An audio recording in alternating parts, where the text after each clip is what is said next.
2 বছর পর বাবার বাড়িতে ফিরে এসে আমি একদম কল্পনাও করতে পারিনি যে এমন কিছু ঘটবে। মায়ের অনুপস্থিতিতে আমরা 2 বোনই ছিলাম বাড়িতে। বাবা প্রতিদিন রাতে মদ্যপ অবস্থায় ফিরে আসতেন এবং ছোট বোনকে তার ঘরে নিয়ে যেতেন। এতদিন পর যখন আমি বাড়ি এলাম, তখন বাবার আচরণে কিছুটা পরিবর্তন দেখলাম। তিনি মদ খেয়ে আমাকে তার ঘরে নিয়ে যাবার চেষ্টা করছিলেন, আর আমি কিছুই বুঝতে পারছিলাম না আসলে কি হচ্ছে। তিনি কোনো কথা না বলেই আমাকে তার ঘরে নিয়ে নিই। বন্ধুরা, আজকের গল্পটা অনেক বেশি স্পেশাল, তাই সবাই রেডি থাকো। দয়া করে গল্পগুলো ভালো লাগলে ভিডিওটি লাইক, শেয়ার এবং চ্যানেলটি সাবস্ক্রাইবই করো প্লিজ। আমি প্রিয়া, 2 বছরের দাম্পত্য জীবনের পর বাবার বাড়িতে এসেছি। আসার পেছনে বিশেষ কোনো কারণ ছিল না। দীর্ঘদিন পর স্বামীও বলল যে বাবার বাড়ির খবর নেওয়া উচিত। তবে এতদিন না আসার মূল কারণ ছিল বাবার মদ্যপানের অভ্যাস। কিছুদিন আগে বাবার ফোন পেয়েই সিদ্ধান্ত নিলাম। বাবা জানালেন তিনি মদ ছেড়ে দিয়েছেন। তার মলিন মুখ দেখে এবং ছোট বোন তানিয়ার সাথে দেখা করার ইচ্ছা হল। তানিয়া আগে হোস্টেলে ছিল, এখন একাদশ শ্রেণীতে পড়ে এবং মাত্র 2-3 মাস হল বাড়ি ফিরেছে। বাড়িতে এসে বাবা আমাকে জড়িয়ে ধরলেন, যেন একটু বেশি স্নেহ দেখাচ্ছিলেন। তানিয়া দেখা করতে এলো, তবে তার মুখে কিছুটা অস্বস্তি ছিল। তানিয়া বাবাকে পানি দিতেও ভয় পাচ্ছিল, যা দেখে আমি বিস্মিত হলাম। জানি না সে কবে থেকে এতটা ভয় পেতে শুরু করেছে। বিশেষ করে বাবা তো এখন মদও ছেড়ে দিয়েছেন। সেদিন দাদু বাবার বন্ধুর বাবা আমাদের বাড়িতে এসেছিলেন। তাদের পরিবার আমাদের খুব ঘনিষ্ঠ। বাবার বন্ধু মারা যাবার পর দাদু নিয়মিত আসতেন।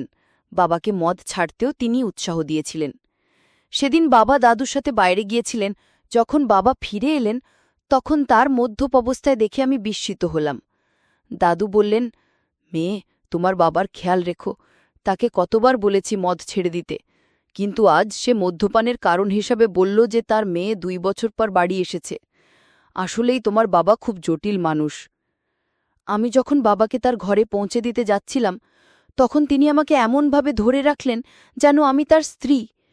পরের দিন সকালে শ্বশুরবাড়ি ফেরার জন্য প্রস্তুত হলে বাবা আমাকে থামিয়ে বললেন, কোথায় যাচ্ছ? এসেছ তো মাত্র 1 দিন হয়েছে। আমি জবাব দিলাম, আপনি যদি মদ না ঝাড়েন তাহলে আমি আর এখানে থাকব না। তানিয়াকেও নিয়ে যাচ্ছি। আমার কথায় বাবা বিচলিত হয়ে পড়লেন।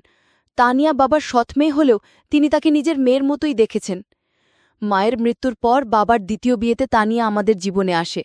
আমি তানিয়াকে সবসময় নিজের ছোট বোনের মতোই ভালোবেসেছি।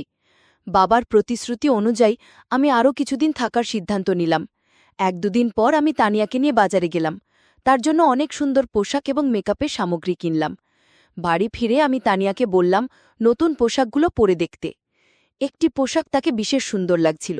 আমি তাকে সাজতে বললাম, আর নতুন পোশাকে সে অপূর্ব লাগছিল। তার এই রূপে কিছু ছবি মোবাইলে তুলছিলাম, ঠিক তখনই বাবা বাড়ি ফিরে এলেন। বাবা তানিয়াকে দেখে মুগ্ধ হয়ে গেলেন। তিনি কাছে এসে তার কাঁধে হাত রেখে বললেন, আমার তানিয়া এখন অনেক বড় হয়ে গেছে, কত সুন্দর দেখাচ্ছে। তবে বাবার কথায় তানিয়ার কোনো প্রতিক্রিয়া ছিল না।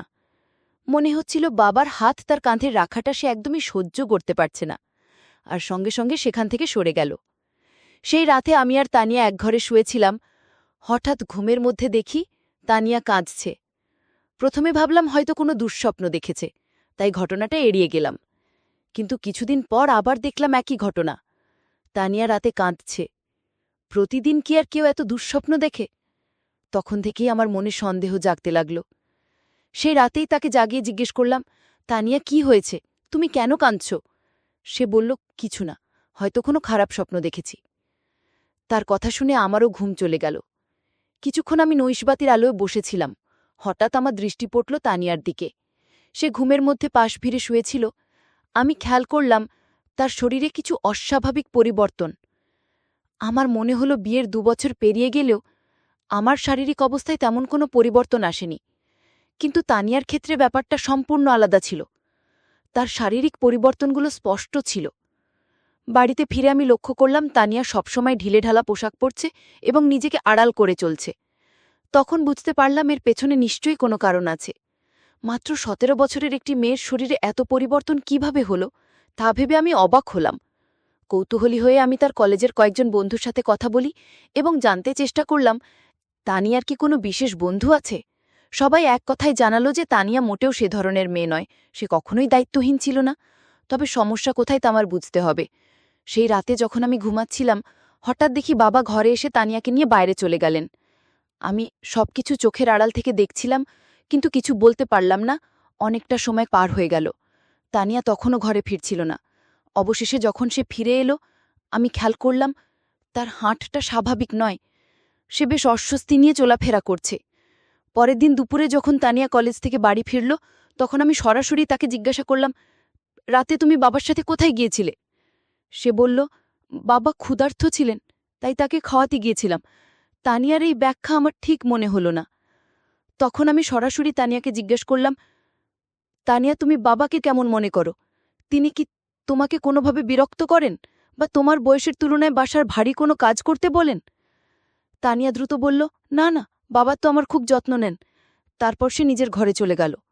আমার বাবা এখনও বেশ তরুণ দেখতে ছিলেন। তার বয়স এখনও 50ও পেরোয়নি। আমি দেখেছি তিনি সকালে নিয়মিত ব্যায়াম করেন এবং তানিয়াকেও সঙ্গে ডেকে নেন। কিন্তু তাদের মধ্যে কি চলছে তা আমি বুঝতে পারছিলাম না। একদিন হঠাৎ আমার ননদ ফোন করলেন। তিনি তানিয়ার জন্য একটি সম্পর্কের প্রস্তাব নিয়ে কথা বললেন। আমি তাকে জানালাম যে তানিয়া মাত্র 17 বছরের মেয়ে। তখন তিনি বললেন, প্রস্তাবটি খুব ভালো, ছেলে প্রতিষ্ঠিত। ননদের কথায় আমি ছেলের পরিবারের সাথে যোগাযোগ করলাম এবং তাদের বাড়িতে আমন্ত্রণ জানালাম। যখন তারা তানিয়াকে দেখলেন, ছেলের মা বললেন, আপনার বোনের বয়স কি সত্যিই 17? দেখুন, এ মেয়ের শরীর এবং বয়সে বড় পার্থক্য রয়েছে। এমনকি ছেলের মা স্পষ্টই বিয়ের প্রস্তাবটি ফিরিয়ে দিলেন, কারণ তাদের মনে হয়েছে তানিয়া মেয়ার শারীরিক গঠন তার বয়সের তুলনায় অনেকটাই বেশি। আসলে আমাদের তেমন তাড়া ছিল না তার বিয়ের বিষয়ে।